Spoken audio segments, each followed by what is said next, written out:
David had always thought of himself as invisible, the kind of man who mowed his lawn quietly, waved politely, and paid his HOA dues on time. His house sat at the end of Willow Creek Lane, a cul-de-sac designed to look perfect, with pastel shutters and trimmed hedges that screamed uniformity. But parked in his driveway, beneath the glow of the street lamp, was the one imperfection, his battered, decade-old sedan. At first, the notes appeared like whispers, folded papers tucked under the wipers, written in neat but furious handwriting. Your car is bringing down the value of this neighborhood. He'd crumple them, sigh, and tell himself it wasn't worth reacting to. But Karen didn't stop. The next note came in bold red ink. Ugly. Disgusting. Move it or else soon. Envelopes slid under his door. The words grew sharper, almost personal, like she wasn't just insulting the car anymore, but him. People like you ruin communities. Trash attracts trash. One evening, as he collected his mail, Karen stood across the street, arms folded. Her eyes were cold, rehearsed, like she had been waiting. You really should think about your neighbors, she said, her voice clipped, each syllable carrying judgment. David forced a smile. It's just a car, Karen. Her lips tightened. It's an eyesore. He didn't reply. He couldn't. Instead, he walked back inside, notes still clenched in his hand, the paper leaving faint cuts against his skin. That night, lying awake, he stared at the ceiling, replaying every word. It wasn't just the car. It was him, his life, his existence intruding on hers. The longer he thought about it, the more something inside him shifted, a crack in the quiet exterior he had built for years. By the time morning came, David wasn't just angry. He was curious. Curious how far Karen would go, and how far he might be willing to push back. By the end of the week, David discovered that Karen's campaign against him had moved beyond scraps of paper. The HOA newsletter arrived folded neatly in his mailbox. Inside, buried between landscaping reminders and pool hours, was a thinly veiled message. Residents are reminded that property appearances reflect on the entire community. Neglected vehicles and unsightly clutter will not be tolerated. David read it twice. He could practically hear Karen's voice in the words, sharp and smug. 2 nights later, the HOA convened. David hadn't planned to attend, but when he walked into the community hall, the air was heavy with eyes. Karen sat near the front, her manicured hands clasped like she was leading a crusade. She stood addressing the room. We all work hard to keep Willow Creek beautiful. But some people, her gaze slid directly to David, believe their personal junk should be our daily scenery. A murmur rippled through the crowd. Some nodded, others avoided his eyes. David felt heat crawling up his neck, a humiliation so raw he wanted to disappear. When the meeting adjourned, he lingered outside listening to snippets of conversation. Honestly, she's right.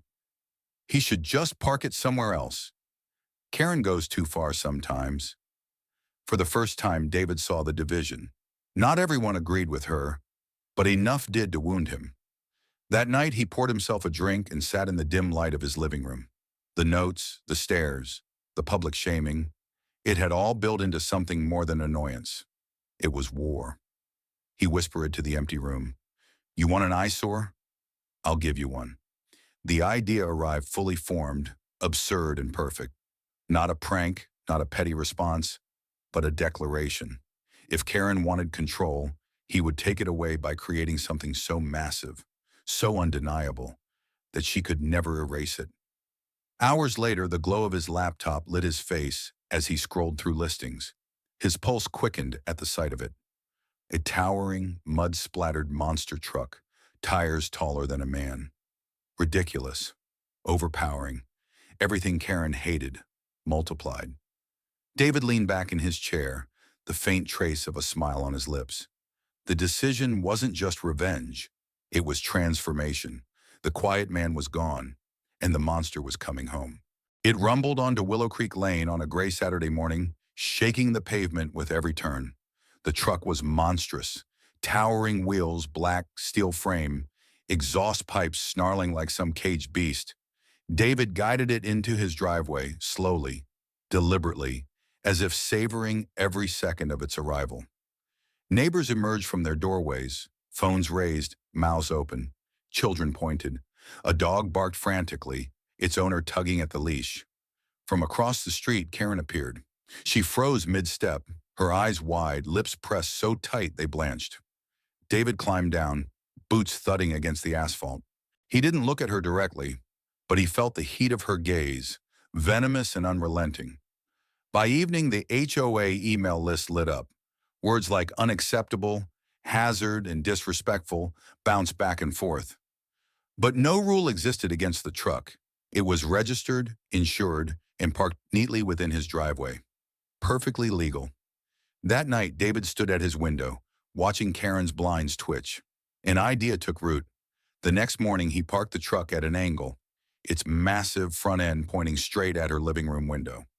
When the engine roared to life, Karen stormed outside, her voice shrill. "You're harassing me," she shouted, fists clenched. David leaned against the hood, calm. "Just warming up the engine." The sound reverberated through the street, rattling glass. She flinched. It became a ritual. Late nights, early mornings, the guttural growl of the machine breaking the suburban silence. With every rev, Karen's composure cracked a little more. Neighbors whispered about her exhaustion, the dark circles under her eyes. Some pitied her. Others avoided her altogether. But David watched with quiet satisfaction. The truck was no longer a symbol of defiance. It was a weapon, loud, immovable, dominating. And Karen was beginning to break. Still, in the back of his mind, David wondered, how much pressure could she take before something snapped? The answer was closer than he thought. Karen finally snapped on a damp Thursday evening. The truck sat angled in the driveway again, its massive grille aimed at her house like a threat.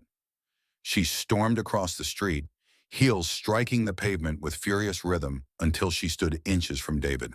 David's expression was unreadable. "It's just a vehicle, Karen."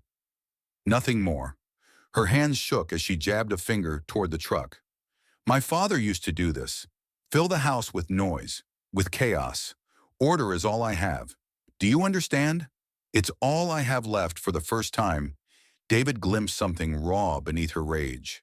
Grief, fear, desperation. But it didn't soften him.